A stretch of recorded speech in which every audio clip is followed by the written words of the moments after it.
नमस्कार साथियों, क्या आपका ट्रिपल सी का एग्जाम फरवरी या मार्च महीने में होने वाला है? तो उसके लिए यह प्रैक्टिस सेट नंबर 8 होने वाला है।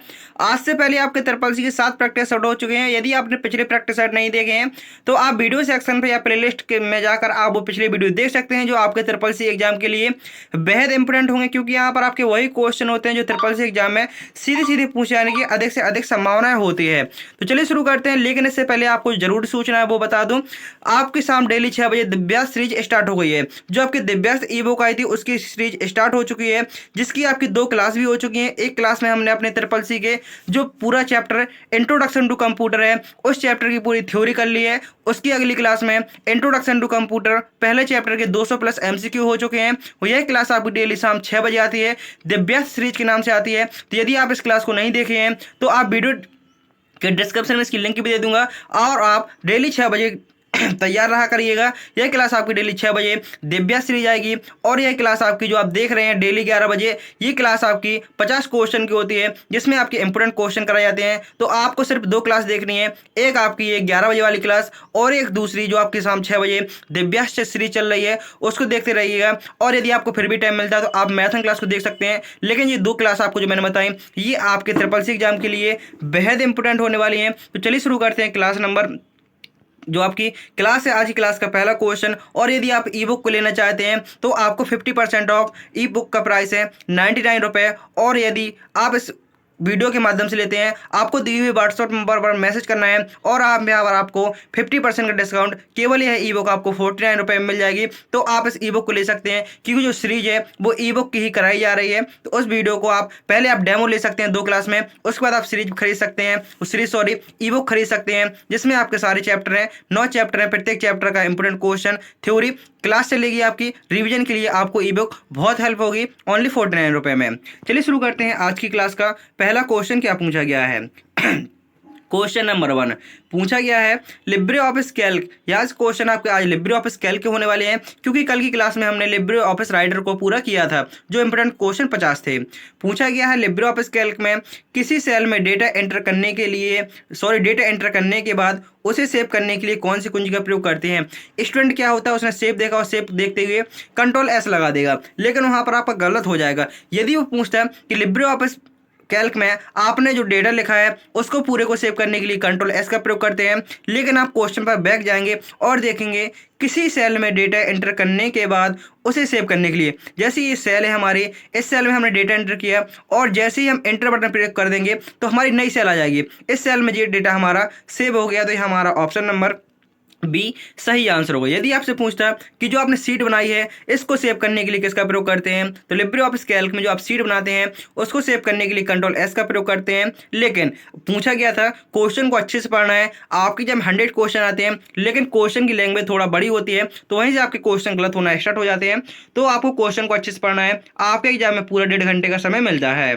अगले क्वेश्चन में पूछा गया है लिब्रे ऑफिस कैल्क में नया स्प्रेडशीट फाइल खोलने के लिए किसका प्रयोग करते हैं। जैसे कि कल हमने लिब्रे ऑफिस राइटर में पढ़ा था कि यदि आप नया और पुराने में कितना अंतर होता है। यदि आपसे पूछे नया स्प्रेडशीट, नया राइटर, नया इम्प्रेस खोलना है तो उसके लिए किसका प्रयोग करेंगे, तो आप कहेंगे अगर नया शब्द आता है तो कंट्रोल एन का प्रयोग होता है। और यदि आपसे पूछे कि फाइल को ओपन करने के लिए जो आपने पिछली विगत फाइल बन चुकी हैं, जैसे हमने कल कोई फाइल बनाई, उस फाइल को ओपन करने के लिए, पुरानी फाइल को ओपन करने के लिए कंट्रोल ओ का प्रयोग करते हैं। और जो कंट्रोल शिफ्ट एन होता है ही हमारे लिब्रे ऑफिस राइटर में मैनेज टेम्पलेट के लिए प्रयोग किया जाता है।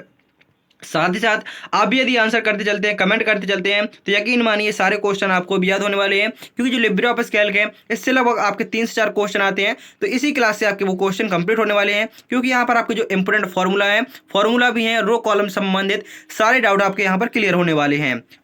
पूछा गया है किसी कॉलम को पूरी तरह सिलेक्ट करने के लिए आप क्या करते हैं। जैसे ये खड़े हुए क्या होते हैं, खड़े हुए कॉलम होते हैं, लेटी हुई लाइन होती है, इनको रो बोला जाता है। आप किसी कॉलम को पूरी तरीके से सिलेक्ट करना चाहते हैं तो उसके लिए क्या करना होगा। यदि आप किसी कॉलम को पूरी तरीके से सिलेक्ट करना चाहते हैं तो उस पर आपको, जैसे कॉलम आपका A column, B column, C column, आप किसी कॉलम पर से हमने ए पर क्लिक कर दिया तो हमारा पूरा कॉलम सिलेक्ट हो जाएगा। जैसे रो, पूरी रो को सिलेक्ट करना है, यहाँ पर आपको रो भी पूछ सकता था, तो पूरी रो को सिलेक्ट करने की जैसे 1 2 3 लिखा हुआ है, पहली रो, दूसरी रो, तीसरी रो, तो हमने 2 पर क्लिक किया तो पूरी रो सिलेक्ट हो जाएगी।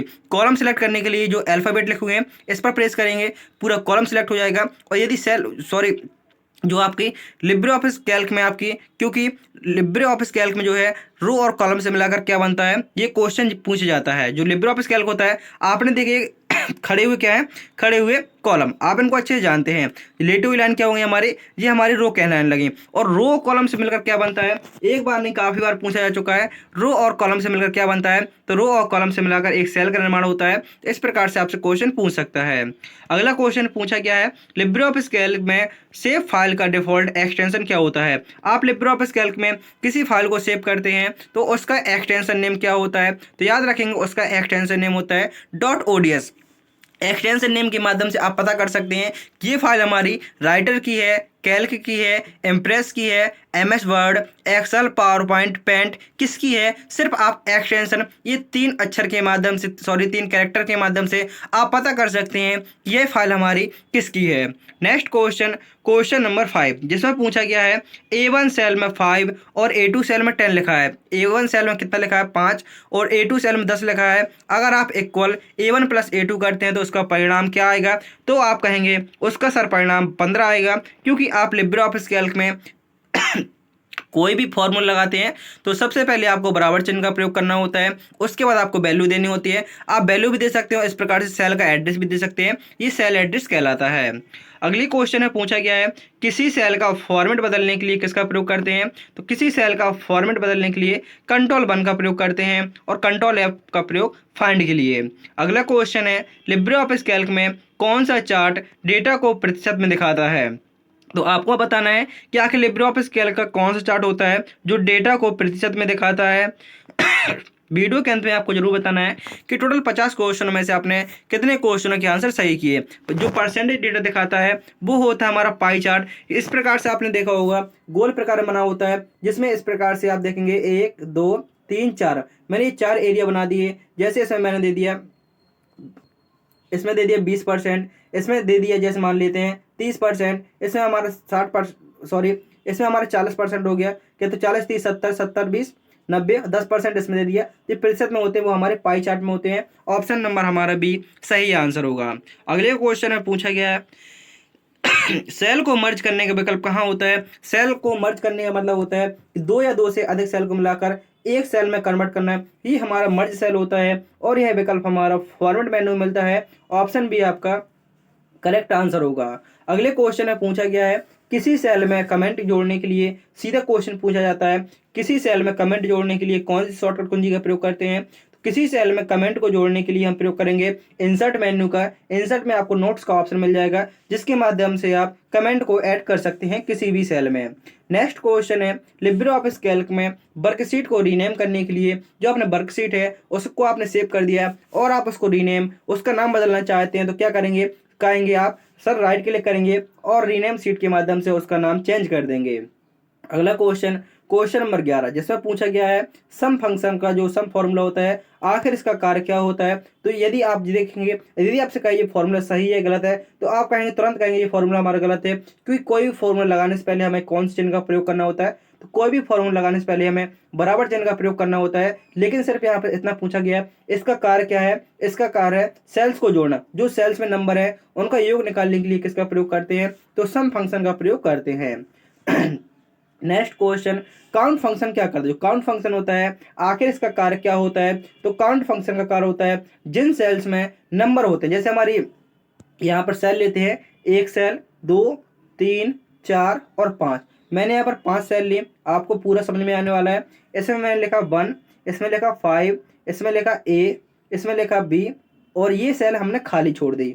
इसके बाद हमने फॉर्मूला लगाया काउंट का, हमने यहाँ पर फॉर्मूला लगाया काउंट का और सभी सेल को सिलेक्ट कर दिया और उसके बाद एंटर कर दिया। जैसे ही एंटर करेंगे हमारा आउटपुट आएगा 2। हमारा आउटपुट क्यों आएगा 2, क्योंकि जो काउंट फंक्शन होता है ये सिर्फ नंबर वाली सेल को गिनता है कि कितने सेल में नंबर है, सिर्फ उन्हीं को गिनता है। इस प्रकार से आपका आंसर होगा 2। तो याद रखेंगे सिर्फ नंबर को गिनता है। ऑप्शन नंबर ए हमारा यहाँ पर सही आंसर होगा। उम्मीद करता हूँ कि ये फॉर्मूला आपको अच्छे से समझ में आ गया होगा।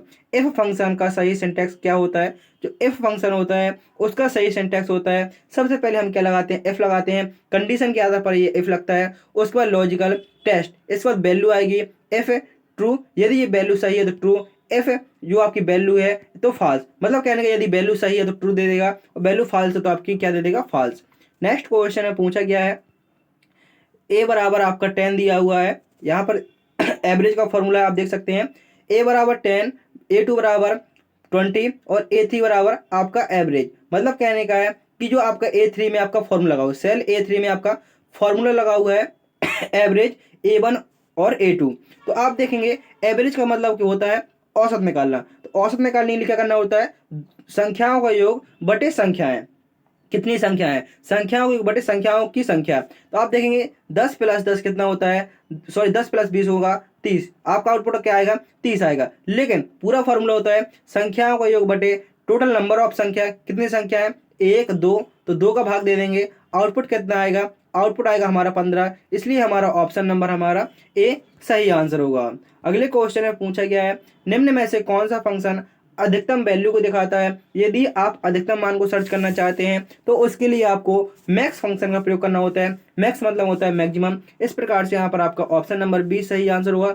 यदि आपसे पूछेगा न्यूनतम मान निकालने के लिए किसका प्रयोग करते हैं, तो न्यूनतम मान निकालने के लिए मिन फंक्शन का प्रयोग किया जाता है, जो आपके ऑप्शन नंबर ए में लिखा हुआ है। अगले क्वेश्चन में पूछा गया है एक साथ कई सीट से डेटा लेने के लिए कौन सा फॉर्मूला प्रयोग किया जाता है। एक साथ कई सीट से डेटा लेने के लिए कौन से फॉर्मूले का प्रयोग करते हैं, तो आप कहेंगे 3D formula. Next question conditional formatting का प्रयोग किसके लिए किया जाता है। जो कंडीशनल फॉर्मेटिंग है आखिर इसका प्रयोग किसके लिए किया जाता है, तो याद रखेंगे जो कंडीशनल फॉर्मेटिंग है इसका प्रयोग होता है किसी शर्त पर फॉर्मेटिंग लागू करने के लिए। किसी शर्त पर फॉर्मेटिंग लागू करने के लिए किसका प्रयोग होता है, तो आप कहेंगे सर उसके लिए कंडीशनल फॉर्मेटिंग का प्रयोग होता है। शर्त पर फॉर्मेटिंग बदलना कंडीशनल फॉर्मेटिंग।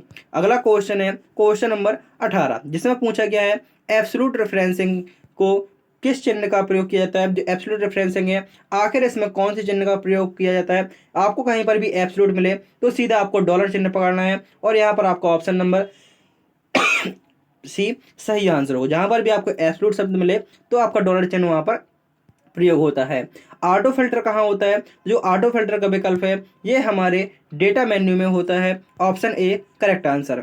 अगला क्वेश्चन है पाइवोट टेबल का प्रयोग किसके लिए होता है। जो पाइवोट टेबल होती है आखिर इसका प्रयोग किसके लिए होता है, तो पाइवोट टेबल का प्रयोग होता है डेटा विश्लेषण के लिए। Option B correct answer. Next question H lookup और बी लुकअप में मुख्य अंतर क्या। जो एच लुकअप और बी लुकअप है आखिर इन दोनों में मुख्य अंतर क्या होता है, तो याद रखेंगे एच का मतलब होता है हॉरिजेंटल, बी का मतलब होता है vertical. Horizontal and vertical data को खोजने के लिए हॉरिजेंटल एंड वर्टिकल सर्च के लिए किसका प्रयोग करते हैं, इन फॉर्मूला को यूज करते हैं। हॉरिजेंटल के लिए एच लुकअप और वर्टिकल के लिए B lookup. Next question count F function का प्रयोग कब होता है। जो काउंट एफ फंक्शन है इसका प्रयोग कब होता है, तो जैसे आपने देखा काउंट का फॉर्मूला कब लगता है, तो काउंट का फॉर्मूला लगता है जब हमें संख्याओं को निकालना होता है, नंबर को निकालना होता है, काउंट का फॉर्मूला लगता है। यदि फिर भी हम उसमें कंडीशन लगा देते हैं, क्योंकि इफ का मतलब होता है आपका शर्त लगाना, तो शर्त के अनुसार निकालने के लिए क्या निकालेगा, सिर्फ नंबर ही निकालेगा। तो इसलिए आपका ऑप्शन नंबर बी सही आंसर होगा। अगले क्वेश्चन में पूछा गया है क्वेश्चन नंबर 23 सेल फंक्शन क्या करता है। जो सेल फंक्शन है आखिर इसका कार्य क्या होता है, इसका कार्य होता है जानकारी, सेल की जानकारी आपका सेल फंक्शन। अगला क्वेश्चन है कंट्रोल प्लस बैक टिक से क्या होता है। कंट्रोल के साथ यदि आप बैक टिक का प्रयोग करते हैं इससे क्या होता है, इससे आपके सभी फॉर्मूले दिखते हैं। अगला क्वेश्चन है पूछा गया है सेल एड्रेस, आपका ये सेल एड्रेस है लिखा हुआ है सेल एड्रेस और A1 लिखा हुआ है, तो इसका परिणाम क्या होगा, इसका परिणाम होगा आपका डॉलर के साथ दे देगा, ये सेल आपकी एब्सोल्यूट कर देगा। इस प्रकार से यहाँ पर आपके 25 क्वेश्चन पूरे होते हैं। यदि अभी तक आपने वीडियो को लाइक नहीं किया है तो वीडियो को लाइक करके चैनल को सब्सक्राइब कर लीजिए, क्योंकि यह क्लास आपकी डेली आने वाली है जो आपकी त्रिपल परीक्षा के लिए बेहद इंपॉर्टेंट होंगी। और साथ साथ जैसे आपके एडमिट कार्ड 17 तारीख को आ जाएंगे तो फिर आपकी मैथन क्लास भी आएंगी जो आपके एग्जाम के लिए बेहद इंपॉर्टेंट होंगी। वीडियो को लाइक करके चैनल को सब्सक्राइब कर लीजिए और इस वीडियो को अपने उन सभी साथियों में भेज दीजिए जिनका भी ट्रिपल सी का एग्जाम होने वाला है,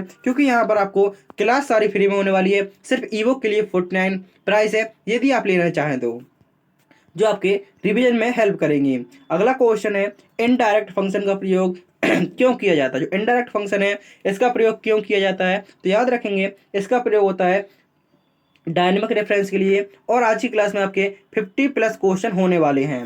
नेक्स्ट क्वेश्चन है क्वेश्चन नंबर 27। पूछा गया है एज एरर एज एरर 1/0। जैसे ही आपको पता है हम किसी फॉर्मूले में यदि जीरो का भाग देते हैं, किसी नंबर में जीरो का भाग देते हैं, तो हमारा आंसर क्या आता है, हैज डिव वाला आंसर आता है। हैज डिव वाला आंसर आता है यदि किस संख्या में जीरो का भाग देते हैं। एज एरर 1/0 का आउटपुट क्या होगा, तो आप कहेंगे इसका आउटपुट हमारा ट्रू हो जाएगा। क्या है, ये हमारी एक एरर है। Next question, index plus match का प्रयोग किसके लिए होता है, तो इंडेक्स प्लस मैच का प्रयोग होता है लुकअप के लिए। ऑप्शन बी आपका करेक्ट आंसर। नेक्स्ट क्वेश्चन है ऑफसेट फंक्शन क्या करता है। जो ऑफसेट फंक्शन है आखिर वो क्या करता है, तो ऑफसेट फंक्शन का कार्य होता है रेफरेंस शिफ्ट। ऑप्शन बी आपका करेक्ट आंसर। 4 से 5 क्वेश्चन आपको ऐसे लगेंगे जिनका आप देखेंगे बिल्कुल भी आपको समझ में नहीं आएगा, फिर भी उससे कोई भी टेंशन नहीं ली है, क्योंकि आपके एग्जाम में टोटल 100 क्वेश्चन आते हैं। यदि आपके 100 में से सिर्फ 50 क्वेश्चन सही हो जाते हैं, 51, 52, 53, मतलब आपको सिर्फ 50 क्वेश्चन सही करने होते हैं, और 50 क्वेश्चन सही हो जाते हैं तो आप ट्रिपल पास कहलाते हैं। और सिर्फ आपका अधिकतर अभी तक कोई भी एग्जाम हुआ है, किसी प्रकार से कोई भी पेपर हुआ है, उन सभी में सिर्फ ट्रिपल पास लिया जाता है। ग्रेड का भी कहीं पर भी जिक्र नहीं किया जाता है कि आपको बी ग्रेड से, ए ग्रेड से, कौन सी ग्रेड से पास होना है। आपका सिर्फ ट्रिपल पास होना चाहिए, सिर्फ यही मांगा जाता है। कोई भी आप गवर्नमेंट एग्जाम की तैयारी कर रहे हैं और उसमें आपका ट्रिपल का डिप्लोमा लग रहा है, तो सिर्फ अभी तक उसमें ट्रिपल पास मांगा गया है, ग्रेड का कोई भी जिक्र नहीं किया गया है। तो सिर्फ आपके 100 में से 50 क्वेश्चन सही हो जाते हैं तो आप ट्रिपल पास कहलाएंगे। नेक्स्ट क्वेश्चन है सम प्रोडक्ट का कार्य क्या है। जो सम प्रोडक्ट है आखिर उसका कार्य क्या है, तो याद रखेंगे सम का मतलब आपको पता है जोड़ने के लिए। तो जोड़ने के लिए किसका प्रयोग करेंगे, सम का।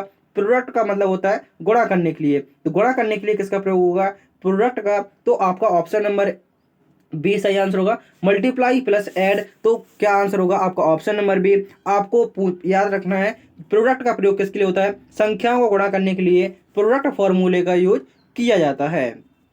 अगला क्वेश्चन है जिसमें पूछा गया है कैल्क में डिफ़ॉल्ट सीट कितनी होती है। तो कैल्क है उसमें वर्तमान में डिफ़ॉल्ट सीट कितनी होती है, तो उसमें आपकी वर्तमान में एक सीट होती है। लेकिन जो आपका 2007 वाला था, सॉरी जो आपका इससे पहले था, वर्तमान से पहले कह सकते हैं उसमें आपकी सीट 3 आती थी, लेकिन वर्तमान में सिर्फ आपकी कितनी सीट आती है, एक सीट आती है। अगला क्वेश्चन है जोड़ने के लिए कौन से फंक्शन का प्रयोग होता है। तो आप कहेंगे सर आपने अभी वो बताया जोड़ने के लिए सम फंक्शन का यूज होता है। औसत निकालने के लिए एवरेज, संख्याओं को सेल्स में कितनी संख्या है उनके लिए हम काउंट का प्रयोग करते हैं, और अधिकतम मान के लिए मैक्स फंक्शन का प्रयोग करते हैं।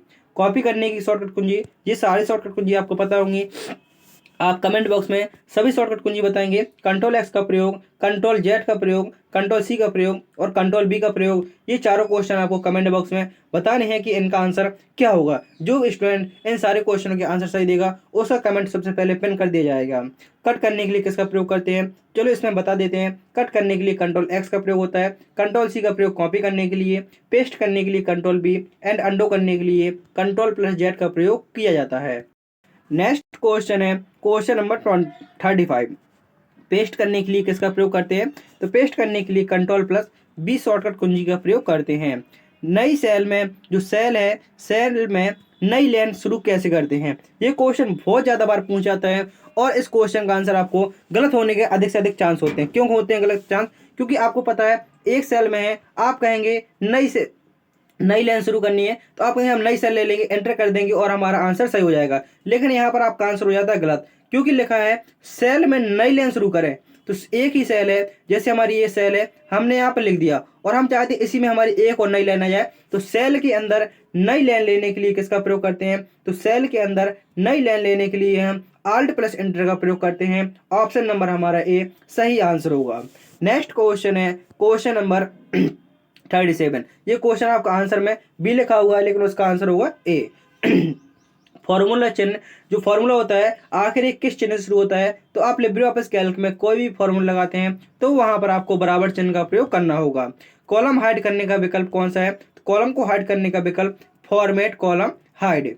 अगला क्वेश्चन है A1 में ए क्या दर्शाता है, तो आप कहेंगे सर आपने क्लास के स्टार्टिंग में बताया था जो अल्फाबेट होते हैं A B C D ये सभी हमारे कॉलम को दर्शाते हैं, जबकि 1 होता है 1 2 3 4 5 वो सभी रो को दर्शाते हैं, और रो और कॉलम से मिलाकर सेल बनती है, जैसी हमारी ये A1 सेल।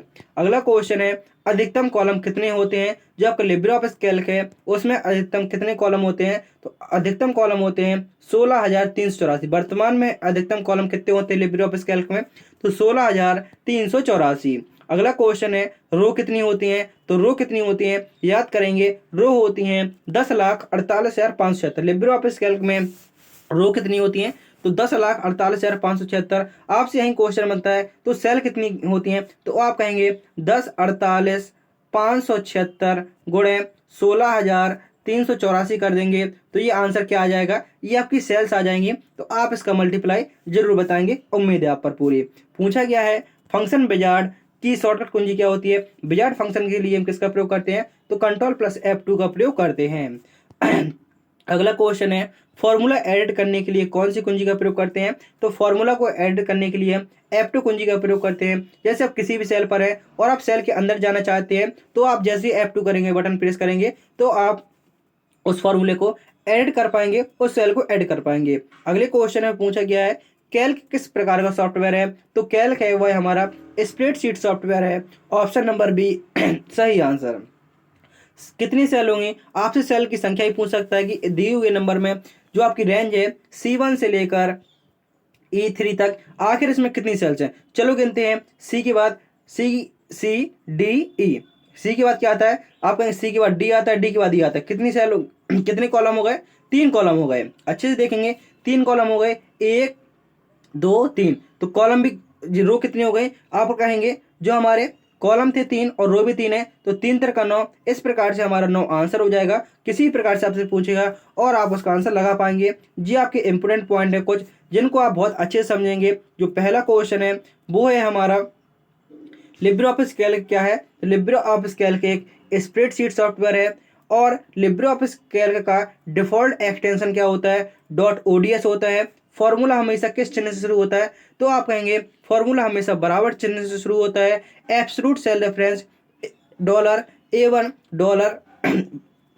जो आपके जो एब्सोल्यूट सेल रेफरेंस होती है उसमें डबल डॉलर होते हैं। विजार्ड फंक्शन का शॉर्टकट कुंजी क्या होता है, कंट्रोल प्लस F2। सेल को ऐड करने के लिए कंट्रोल प्लस F2 का प्रयोग करते हैं और नई सीट लेने के लिए किसका प्रयोग करते हैं, तो शिफ्ट प्लस F11 का प्रयोग करते हैं। ये सारे आपके इंपोर्टेंट पॉइंट हैं लिब्रे ऑफिस कैल्क से। उम्मीद करता हूं कि आपको वीडियो पसंद आया होगा। इसके बाद थोड़ा और इंपोर्टेंट पॉइंट है, इनको भी देख लेंगे। पूछ सकता है कि मैक्सिमम कॉलम कितने होते हैं, तो 16,384। अंतिम कॉलम क्या होता है, तो XFD। कॉलम हमारे A से शुरू होकर XFD तक जाते हैं। अंतिम रो कौन सी होती है, 10,48,576। तो आपकी रो 1 से लेकर 10,48,576 तक होती है। पाइवोट टेबल का विकल्प हमारा डेटा मेन्यू में होता है और एरे फार्मूला हमारा कंट्रोल शिफ्ट एंटर के माध्यम से होता है। इस प्रकार से आप देखेंगे जो आपके इंपोर्टेंट पॉइंट हैं। यदि आपको पूरी क्लास में सिर्फ ये पॉइंट भी याद रहते हैं, 10-12 पॉइंट है, यदि ये पॉइंट भी याद रहते हैं, तो यकीन मानिए आपका CCC में जो आपका लिब्रे ऑफिस कैल्क है सिर्फ इसी से क्वेश्चन पूछ लिए जाते हैं और इंपोर्टेंट क्वेश्चन होंगे वो आपके डेली चल ही रहे हैं। तो आपको जो बेसिक कह सकते हैं, बेसिक क्वेश्चन इन्हें कह सकते हैं, इन पॉइंटों को आपको याद रखना ही रखना है। उम्मीद करता हूं कि आपको वीडियो पसंद आया होगा। यदि आपने अभी तक वीडियो को लाइक नहीं किया तो वीडियो को लाइक करके चैनल को सब्सक्राइब कर लीजिए। आपके सामने दिव्या सीरीज आ चुकी होगी, तो आपको वो दिव्या सीरीज जरूर देखनी है। मिलते हैं अगली वीडियो में, जब तक के लिए जय हिंद, जय भारत, वंदे मातरम।